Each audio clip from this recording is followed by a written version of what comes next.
అందరికీ నమస్తే అండి. Good morning. ఈనాడు, ఆంధ్రజ్యోతి, సాక్షి 3 ప్రధాన పత్రికల్లో వచ్చిన వార్తలు, వాటిలో వాస్తవాలు, ఉద్దేశాలు అన్నీ కూడా మనం ఈ వీడియోలో ఉన్నది డిస్కస్ చేద్దాం. కంటెంట్ నచ్చిన వాళ్ళు మీ మిత్రులందరికీ కూడా వీడియో లింక్ షేర్ చేయండి.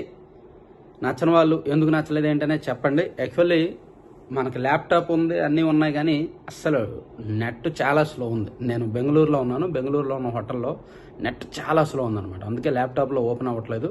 సో నేను వేరే మొబైల్లో ఓపెన్ చేసుకొని ఈ పేపర్ ఓపెన్ చేసుకొని నేను దాన్ని ఇంపార్టెంట్ అంశాలు, వార్తలు ఏమున్నాయో చూసి నేను ఎక్స్ప్లెయిన్ చేస్తాను. కొంచెం ఇవాళకి కాస్త కష్టంగానే ఉండొచ్చు.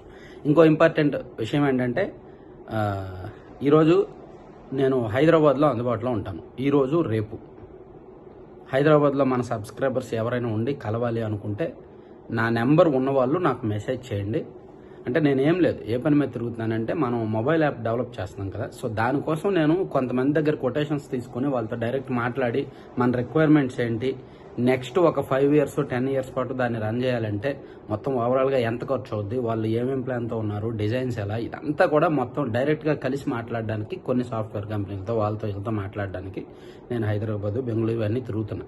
అలాగే మన ఇంపార్టెంట్ సబ్స్క్రైబర్స్ కొంతమంది కలవాలనడం, కొంతమంది నేరుగా కలిసి మీకు ఫండ్ ఏమైనా ఇస్తాము, సాయం చేస్తాము అని చెప్పడం. అందుకని నేను నిన్నంతా బెంగళూరులో దాదాపుగా ఒక 40 మంది వచ్చారు. ఒక 40 మందిని కలిశాను. అలాగే హైదరాబాద్ కూడా వెళ్తున్నాను. హైదరాబాద్లో కూడా ఈరోజు సాయంత్రం ఉంటాను. అలాగే రేపు కూడా అందుబాటులో ఉంటాను. ఎవరైనా ఇంట్రెస్ట్ ఉన్న వాళ్ళు నాకు మెసేజ్ చేయండి లేదా మెయిల్ చేయండి. కొంతమంది బెంగళూరు వాళ్ళు మెయిల్ చేశారు, కానీ నేను రెస్పాండ్ అవ్వలేకపోయాను. కొంచెం బిజీ వలన, ఎక్కువ మంది రావడం వలన. ఏమనుకోవద్దు. మళ్ళీ నెక్స్ట్ టైం వచ్చినప్పుడు బెంగళూరు వాళ్ళు చాలామంది మెయిల్ చేశారు, నేను వాళ్ళకి రెస్పాండ్ అవ్వలేకపోయాను. ఎందుకంటే నాకు చాలామంది, ఒక 40-50 మంది వచ్చేసారు అప్పటికే. ఇంకా నేను అంతకన్నా ఎక్కువ మందితో గడపలేను, టైం స్పెండ్ చేయలేను. అందుకే కొంతమందికి రెస్పాండ్ అవ్వలేదు. హైదరాబాద్లో ఆ పరిస్థితి రాకుండా మ్యాక్సిమం చూద్దాం. సరే, అది పక్కన పెట్టేస్తే, సాగునీటికి పెద్ద వాటా అని ఈనాడులో ఒక బ్యానర్ వార్త వేశారు. సాగునీటికి పెద్ద వాటా 1,29,972 కోట్లతో ఓటాన్ అకౌంట్ బడ్జెట్. జలవనరుల శాఖకి 13,308 కోట్లు, సంక్షేమానికి 15,140 కోట్లు. ఆర్డినెన్స్ జారీ, 4 నెలల ఖర్చులకు అనుమతి. అదండి, 4 నెలల ఖర్చుల కోసం సంక్షేమ పథకాలకేమో 15,140 కోట్లు, జలవనరుల శాఖకి 13,308 కోట్లు ఇచ్చారు. 4 నెలల్లోనే సంక్షేమానికి 13,308 కోట్లు అంటే మామూలు విషయం కాదు జలవనరుల శాఖకి.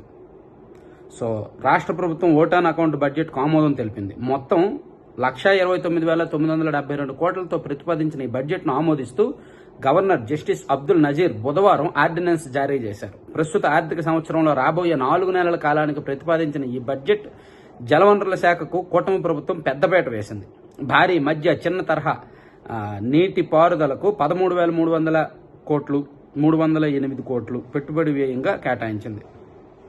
గత 5 ఏళ్లలో నీరసించిన పలు ప్రాజెక్టుల పనులను పరుగులు పెట్టించేందుకు నీటిపారుదలకు భారీగా నిధులు వెచ్చించింది. వివిధ సంక్షేమ శాఖలకు కలిపి 15,140 కోట్లు కేటాయించింది. సో ఇది నెక్స్ట్ 4 months కోసం ఒక బడ్జెట్ ఆమోదిస్తే అందులో జలవనరుల శాఖకి, సంక్షేమానికి ఎక్కువగా కేటాయించారు అని చెప్పి ఈనాడులో బ్యానర్ వార్త వేశారు. యాక్చువల్లీ అసెంబ్లీలో మనకు బడ్జెట్ సెషన్స్లో బడ్జెట్ రిలీజ్ చేస్తారు, కానీ ఈ ప్రభుత్వం రాష్ట్రంలో ఆర్థిక పరిస్థితి బాగోలేదని చెప్పి అసెంబ్లీలో బడ్జెట్ రిలీజ్ చేయలేదు. కానీ విమర్శలు ఎక్కువ వస్తున్నాయి కాబట్టి రాబోయే 4 నెలలకు సంబంధించి ఓటాన్ అకౌంట్ బడ్జెట్ ఒకటి రిలీజ్ చేశారు. అంటే ఈ ఆర్థిక సంవత్సరానికి మన రాష్ట్రానికి ఫుల్ బడ్జెట్ లేనట్టే. నెక్స్ట్ ఫైనాన్షియల్ ఇయర్లో మాత్రమే రిలీజ్ చేస్తారు. అది ఈనాడులో బ్యానర్ వార్త. ఆ తర్వాత, పెట్టుబడుల సాధనకు కొత్త విధానం. రాష్ట్రంలో మరో 4 ఇండస్ట్రియల్ కారిడార్లు. రాబోయే 100 రోజుల్లో 5 పాలసీలు. ఏడాదిలో 1,00,000 కోట్ల ప్రాజెక్టుల పూర్తికి కృషి. పరిశ్రమల శాఖపై సమీక్షలో ముఖ్యమంత్రి చంద్రబాబు నిర్ణయం. రాష్ట్రంలోకి పెట్టుబడులను ఆకర్షించేందుకు కొత్త పారిశ్రామిక విధానాలను రూపొందిస్తున్నట్టు ముఖ్యమంత్రి చంద్రబాబు చెప్పారు. పారిశ్రామిక విధానాలు ఎంత ఈజీగా, ఎంత సులువుగా ఉంటే పరిశ్రమలు అంత ఎక్కువ వచ్చే అవకాశం ఉంటుంది. నేను కూడా మన ఛానల్లో కమాన్ ఏపీ అనే పేరుతో పారిశ్రామిక విధానాలు ఎలా ఉండాలో మీ ఐడియాలజీ చెప్పండి అని మన సబ్స్క్రైబర్స్ని అడిగితే చాలామంది దాన్ని అపార్థం చేసుకొని పరిశ్రమల ఐడియాలు చెప్పారు. అంటే ఏమేమి ఉత్పత్తి చేయొచ్చు, ఏమేమి పరిశ్రమలు పెట్టొచ్చు అనేది చెప్పారు. కానీ పారిశ్రామిక విధానాలు ఎలా ఉండాలి అని నేను అడిగాను. అలా కొద్దిమంది, ఒక 4-5 మాత్రమే పారిశ్రామిక విధానాల మీద వాళ్ళ ఐడియాలజీ చెప్పారు. వాళ్ళు చెప్పినవన్నీ కూడా నేను ఆల్రెడీ సంబంధిత మినిస్ట్రీకి కూడా నేను ఫార్వర్డ్ చేశాను. అందులో ఒక ఐడియా చాలా బాగుందన్నారు. నేను అది కూడా తెలియజేస్తాను, ఎవరిది ఏంటనేది చెప్తాను.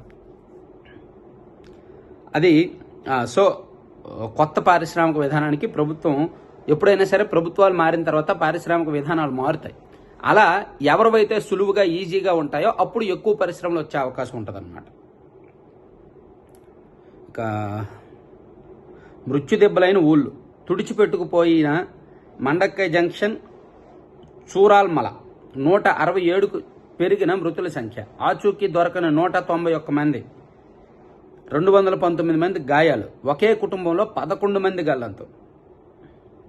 ఇంత విషాదం ఎన్నడూ చూడలేదు కేరళ సీఎం పినరయి విజయన్. ముందే హెచ్చరించినా పట్టించుకొని కేంద్రం. ఇప్పుడు కేంద్ర ప్రభుత్వం అలాగే కేరళ రాష్ట్ర ప్రభుత్వం ఒకరి మీద ఒకరు విమర్శించుకుంటున్నారు. 167 మంది చనిపోయారు. కేరళలో వైనాడ్ జిల్లాలో కొండ చర్యలు విరిగిపడిన ఘటనకు 167 మంది చనిపోయారు. చరిత్రలో కనీ విని ఎరుగని విషాదం. ఊళ్ళ మీద ఇల్లు కూలిపోయిన ఇళ్ల మీద అలా వచ్చి బండరాలు పడితే ఆ ఇంట్లో ఉన్న నలుగురు కూడా పోయిన పరిస్థితి. అందులో కొంతమంది ఆ రాయి తాకిడికి భూమిలోకి వెళ్ళిపోయారంట. శిథిలాల్లో చిక్కుకుపోయారు. కాలు ఒక చోట, చెయ్యి ఒక చోట, మొండెం ఒక చోట అలా విడిపోయాయంట. అంత దారుణమైన పరిస్థితులు ఉన్నాయి. ఇది రాహుల్ గాంధీ గారి సొంత నియోజకవర్గం. ఆయన పోటీ చేసి గెలిచిన నియోజకవర్గం. ఇది జరిగి ఇంత ఆల్మోస్ట్ 2 days అవుతుంది. మరి రాహుల్ గాంధీ గారు వెళ్ళలేదు, నాకు తెలిసి ఇంకా అక్కడికి వెళ్ళలేదు. ఈరోజు వెళ్తారేమో, ప్రియాంక గారితో పాటు ఈరోజు వెళ్తారేమో. కానీ వెంటనే ఆయన వెళ్లాల్సింది. అక్కడ ఏంటంటే రాష్ట్ర ప్రభుత్వం వాళ్ళది కాదు, కేంద్రం కూడా వాళ్ళది కాదు. కానీ అక్కడ ఎంపీ ఆయన కాబట్టి ఇమీడియట్గా ఆయన వెళ్లాల్సి ఉంది. సరే, మరి వీళ్ళకి ఏం సాయం చేస్తారు ఏంటనేది చూడాలి. 96 మంది డిఎస్పీలు బదిలీ, 21 సబ్ డివిజన్లకు కొత్త ఎస్డిపిఓలు. గత 5 ఏళ్లలో లూప్ లైన్లో ఉన్న వారికి ప్రాధాన్యం. 57 మందికి నో పోస్టింగ్. వీరిలో అత్యధికులు వైకాపా అరాచకాలకు కొమ్ము కాసిన వాళ్ళే. భీమవరం ఎస్డిపిఓగా జయసూర్య నియామకంపై విస్మయం. అది సో మొత్తం మీద 96 మంది డిఎస్పీల బదిలీలు జరిగాయండి. ఇంత భారీ సంఖ్యలో ఎప్పుడూ జరగల. రాష్ట్ర వ్యాప్తంగా 96 మంది సబ్ డివిజనల్ పోలీస్ ఆఫీసర్స్ని బదిలీ చేశారు. వీళ్ళలో 57 మందికి పోస్టింగ్ ఇవ్వాల. అందులో ఎక్కువ మంది వైసీపీకి అనుకూలంగా ఉన్న వాళ్ళే ఉన్నారనమాట. వాళ్ళకైతే పోస్టింగ్ ఇవ్వలేదు. పునాదుల్లో నీరు తోడేందుకు కోటి ఖర్చు. 5 ఏళ్లుగా నీళ్లలోనే సచివాలయం, హెచ్ఓడి టవర్లు, హైకోర్టు భవనం పునాదులు. భవనాల పటిష్టతకు నిర్ధారణకు రాజధానికి రేపు హైదరాబాద్ ఐఐటి బృందం. వారం 10 రోజుల్లో రానున్న మద్రాస్ ఐఐటి నిపుణులు. రాజధాని అమరావతిలో గత 2014 నుంచి 19 వరకు అధికారంలో ఉన్న చంద్రబాబు గారు టీడీపీ ప్రభుత్వం శాశ్వత హైకోర్టు భవన నిర్మాణం కోసము, అలాగే శాశ్వత హెచ్ఓడి టవర్లు, శాశ్వత సచివాలయ నిర్మాణం కోసం ఒక బిల్డింగ్స్ ఆల్రెడీ ఆకృతులు డిజైన్ చేసి పునాదులు కట్టి వదిలేశారు కదా. సో కొత్త ప్రభుత్వం వచ్చిన తర్వాత వాటిని పట్టించుకోవాలి. సో ఈ 5 ఏళ్ళు ఆ పునాదులు శిథిలమైపోయాయి. శిథిలం మీన్స్ అక్కడ దాన్ని మెయింటెనెన్స్ లేదు. సో చాలా దారుణంగా ఉంది పరిస్థితి. నీళ్లు, వరద, బురద నీళ్లు మొత్తం ఆ చుట్టుపక్కల ఉంది. కాబట్టి వాటి పరిస్థితి ఏంటి, నాణ్యంగా ఉన్నాయా లేదా, అక్కడ నీటిని తోడడానికి ₹1 కోటి ఖర్చు అవుతుందంట. అలాగే వాటి నాణ్యత పరిశీలించి వాటి మీద మళ్ళీ కట్టడం ప్రారంభించాలా, లేదా వాటి నాణ్యత బాగోకపోతే అవి తీసేసి మళ్ళీ కట్టాలా అనేది ప్లాన్ చేస్తారు. దానికి ఐఐటి నిపుణులు వస్తున్నారంట. అది ఈనాడులో రాశారనమాట. ఇక వైకాపా నిర్లక్ష్యం శ్రీశైలం ప్రాజెక్టుకు శాపం. 204 కోట్ల పనులకు గ్రహణం. 5 ఏళ్లలో విడుదల చేసింది 10 లక్షలే. కూటమి ప్రభుత్వం పైనే ఆశలు. వైకాపా 5 ఏళ్లలో 10 లక్షలు విడుదల చేశారంట. సరే, నాకు సాక్షిలో వార్త అర్జెంటుగా మీకు చెప్పాలనిపిస్తుందండి. సో మీరే డిసైడ్ అవ్వండి. సాక్షిలో వార్తను నేను ప్రజెంట్ చేస్తాను, అది ఎంతవరకు కరెక్ట్ అని మీరే డిసైడ్ అవ్వండి. ఎవరికి వాళ్ళు డిసైడ్ అవ్వండి. సరేనా, నేను దాన్ని జడ్జ్ చేయను, నేను దాన్ని తప్పు పట్టను. నాకు నవ్వు ఆగట్ల. బ్యానర్ వార్త సాక్షిలో ఏంటంటే, ఇదెక్కడి రోగం, ఆరోగ్యశ్రీ పథకాన్ని కనుమరుగు చేయడమే చంద్రబాబు లక్ష్యం, ఆసుపత్రులకు బకాయిలు చెల్లించకుండా వైఎస్ జగన్ ప్రభుత్వంపై దుష్ప్రచారం, జనవరి వరకు బిల్లులు క్రమం తప్పకుండా చెల్లించిన జగన్ సర్కార్, జనవరి ఫిబ్రవరి బిల్లులు ప్రాసెస్ చేసి సిఎఫ్ఎంఎస్ కోడ్ వచ్చేలోపే ఎన్నికల కోడ్ నాడు ఎన్నికల సంఘానికి ఫిర్యాదు చేసి బిల్లులేవి చెల్లించకుండా అడ్డుకున్నది బాబే.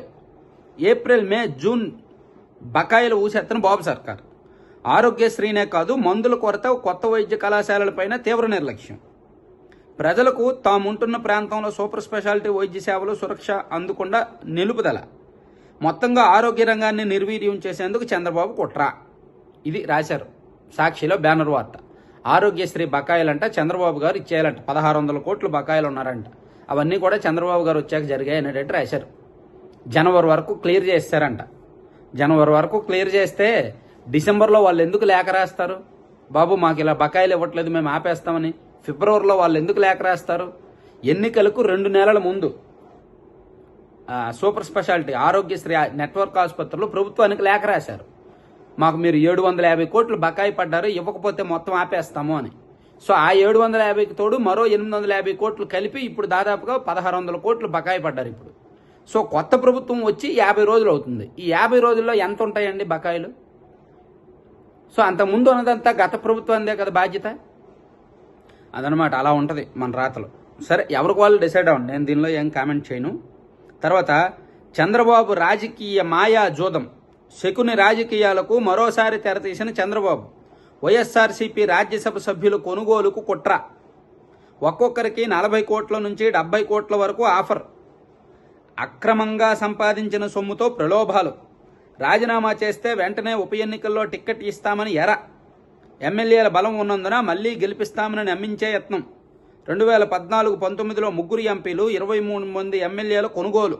అవును, టీడీపీ వాళ్ళలోకి ఎమ్మెల్యేలు జాయిన్ అయితే వాళ్ళు కొన్నట్టు, వైసీపీలోకి ఎమ్మెల్యేలు జాయిన్ అయితే అభిమానంతో వచ్చినట్టు.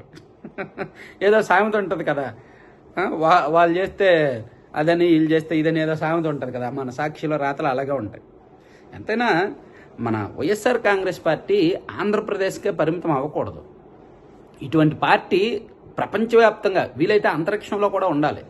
దీని మీద మన అంతర్జాతీయ ప్రధాన కార్యదర్శి, ఆ పార్టీ అంతర్జాతీయ ప్రధాన కార్యదర్శి ఆయన ఎవరో సీఎంరాజు ఆలోచించాలి. పార్టీని అంతర్జాతీయ స్థాయికి, అంతరిక్షం స్థాయికి తీసుకెళ్లేలా. అలాగే సాక్షి పత్రిక కూడా కేవలం తెలుగుకే పరిమితం అవ్వకూడదు. మొత్తం ప్రపంచవ్యాప్తంగా ఉన్న అన్ని భాషల్లో కూడా ఇటువంటి పత్రిక, ఇటువంటి రాతలు రావాలి, ఇటువంటి పార్టీ విధానాలు రావాలి. ఎందుకంటే టీడీపీలో ఉన్న సభ్యులు వైసీపీలోకి వస్తే అభిమానంతో వచ్చినట్టు, వైసీపీలో ఉన్న వాళ్ళు టీడీపీలోకి వెళ్తే అమ్ముడుపోయినట్టు, అంతే కదా. పచ్చిగా చెప్పుకోవాలంటే ఎవడైనా అమ్ముడుపోతాడు, ఎవడైనా కొంటాడు, ఎవరికైనా డబ్బులు ఇస్తే వస్తారు.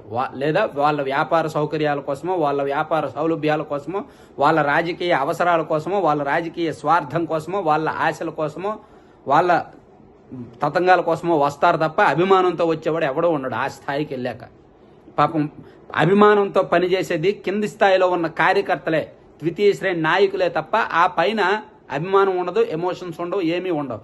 కేవలం ఆశ, స్వార్థం, వ్యవహారం, వ్యాపారం ఇవి మాత్రమే ఉంటాయి. మళ్ళీ చెప్తున్నా, రాజకీయాల్లో ఎమోషన్స్, కనెక్షన్స్, అభిమానాలు ఇవన్నీ ఉండేవి కేవలం కింది స్థాయిలో ఉన్న కార్యకర్తలకు లేదా ద్వితీయ శ్రేణి నాయకులకు మాత్రమే ఉంటాయి. ఆ దాటి పైకి వెళ్ళిన తర్వాత ఒక నియోజకవర్గ స్థాయి నాయకుడు, రాష్ట్ర స్థాయి నాయకుడు, మండల స్థాయి నాయకుడు అయ్యాక అభిమానం ఏముండదు. కేవలం వ్యాపారం, వ్యవహారం, స్వార్థం అదే ఉంటుంది. సో ఏ పార్టీ అయినా అంతే. సో ఎమ్మెల్యేల పార్టీ మార్పు అయినా, రాజ్యసభ సభ్యుల పార్టీ మార్పు అయినా, ఎంపీల పార్టీ మార్పు అయినా, ఎవరి పార్టీ మార్పు అయినా, ఇందులోంచి దానిలోంచి దీనికి వెళ్ళినా, దీనిలోంచి దానికి వచ్చినా సరే కేవలం స్వార్థము, వ్యాపారము అవే ఉంటాయన్నమాట. 100 రోజుల్లో 5 పారిశ్రామిక పాలసీలు. ఎటు చూసినా వినాశమే. 167 మృతుల సంఖ్య, 219 గాయపడిన వారు.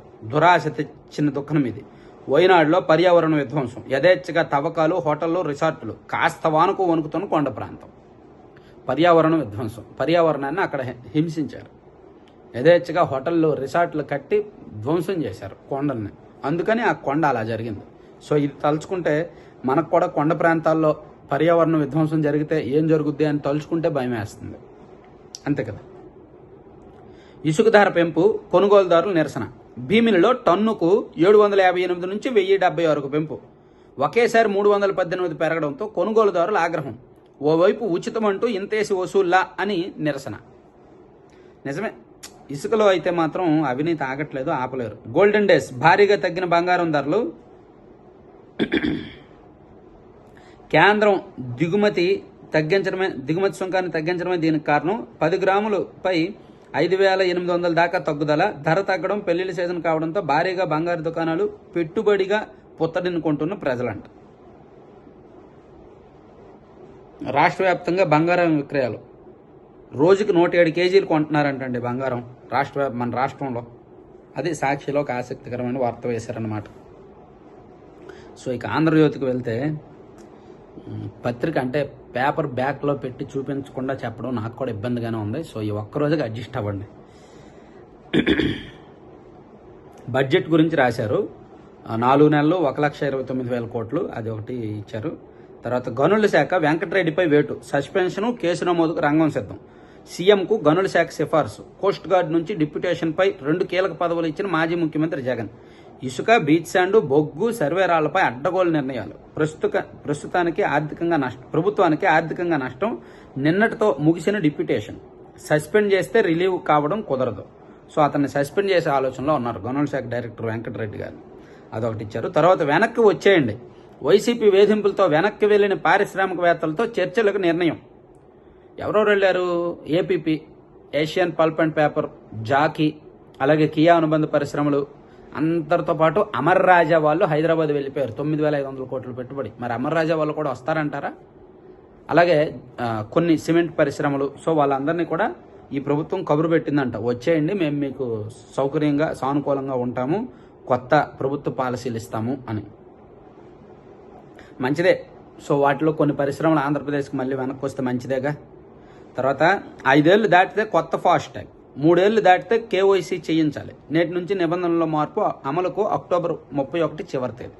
ఫాస్ట్ ట్యాగ్స్ ఉన్నాయి కదా, వాటిని 5 ఏళ్లు దాటితే కొత్త ఫాస్ట్ ట్యాగ్ అమర్చుకోవాలంట, అది ఒకటి పెట్టారు. తర్వాత ఇసుకలో ఎందుకు ఈ గందరగోళం, తవ్వకం రవాణా ఛార్జీలు ఎందుకు పెరిగాయి, ప్రజలే రవాణా చేసుకునేలా వెసులుబాటు, గ్రామ సచివాలయాల ద్వారా ఆన్లైన్ పర్మిట్లు, గనుల్లో నాటి వైసీపీ అక్రమాలు తవ్వితీయండి, గనుల శాఖ సమీక్షలో సీఎం ఆదేశాలు.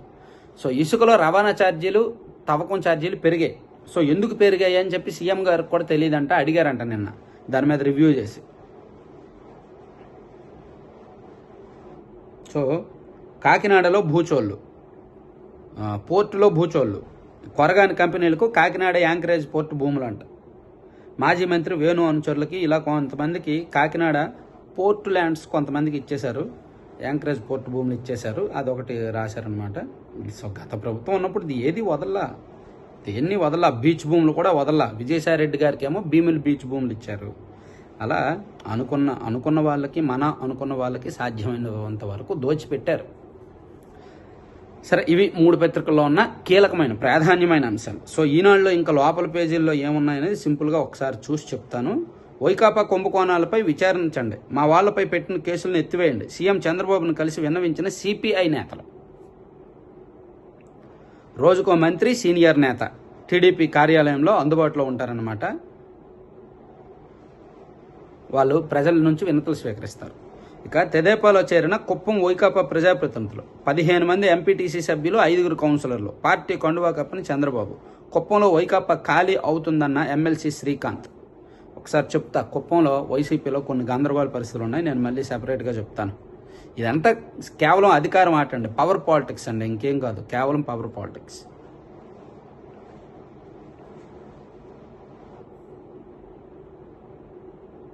సిఐడి చేతికి మదనపల్లి కేసు, భూ బాధితులందరికీ న్యాయం జరగాలి, సమీక్షలో ముఖ్యమంత్రి చంద్రబాబు ఆదేశం. తర్వాత గనుల్ని విచ్చలవిడిగా దోచుకున్నారు, వైకాపా ప్రభుత్వ అక్రమాలపై ఎలాంటి విచారణ అవసరమో సూచించండి, ఇసుక, క్వార్ట్జు, సిలికా శాండ్, సీనరేజులను లోతుగా పరిశీలించండి, గనుల శాఖపై సమీక్షలో సీఎం చంద్రబాబు. సో గనుల మీద ఇప్పుడు అసలే ప్రతి రంగంలో జరిగాయి అక్రమాలు. ఏ రంగంలో ఆయన సిఐడి దృష్టి పెడుతుంది? సిఐడికి చాలా పనులు ఉన్నాయి ఆల్రెడీ. ఇప్పుడు మళ్ళీ గనుల శాఖలో ఎలా దోచుకున్నారో గనులకు సంబంధించి చూస్తున్నారనమాట.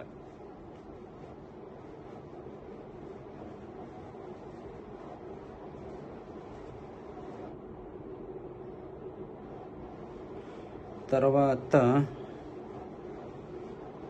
శ్రీలక్ష్మి నీ మహిమలు, 2.18 కోట్ల ప్రజాదానంతో తండ్రి పేరిట పార్కు. పురపాలక శాఖ పూర్వ స్పెషల్ సిఎస్ శ్రీలక్ష్మి నిర్వాకం. మచిలీపట్నంలో తానే స్వయంగా ప్రారంభించిన వైనం. తండ్రి నాగేశ్వరరావు పేరుతో మచిలీపట్నంలో ఒక పార్కు ప్రారంభించారంట. శ్రీలక్ష్మి గారు తెలుసు కదా, ఐఏఎస్ ఆఫీసరు, మన జగన్మోహన్ రెడ్డి గారి కేసుల్లో ఉన్న శ్రీలక్ష్మి గారు. సో ఆమె తన తండ్రి పేరిట ప్రభుత్వ డబ్బు 2,18,00,000 ఖర్చు పెట్టి ఒక పార్కు నిర్మించారు. ఏం చేయాలి? ఐఏఎస్లు ఆదర్శం అండి, దేశానికి ఆదర్శం అండి కొంతమంది ఐఏఎస్లు. ప్రభుత్వ ధనంతో, ప్రజాధనంతో ఒక ఐఏఎస్ ఆఫీసరు తన తండ్రి పేరిట పార్కు నిర్మించడం ఏంటి? ఓకే, పార్క్ అంటే అక్కడ ప్రజా అవసరాలకే, పబ్లిక్ అవసరాలకే, కాబట్టి ప్రజాధనం ఖర్చు పెట్టి ఉండొచ్చు. కానీ తన తండ్రి పేరు పెట్టడం వెనక అక్కడ తన తండ్రి ఏమైనా అక్కడ పొలిటికల్గా కానీ, లేదా ప్రజాసేవ పరంగా కానీ, లేదా అక్కడ ప్రజలకి ఏమైనా సర్వీస్ చేశారా? అలా చేస్తే చేయొచ్చు. సో మచిలీపట్నం వాళ్ళే చెప్పాలి దీనిలో వాస్తవం ఏంటో. నేను కనుక్కొని ఒక వీడియో చేద్దాం. సో ఇవి ఓవరాల్గా 3 పత్రికల్లో ఉన్న వార్తాంశాలు. మరిన్ని కీలకమైన అంశాలతో మళ్ళీ కలుద్దాం. Thank you.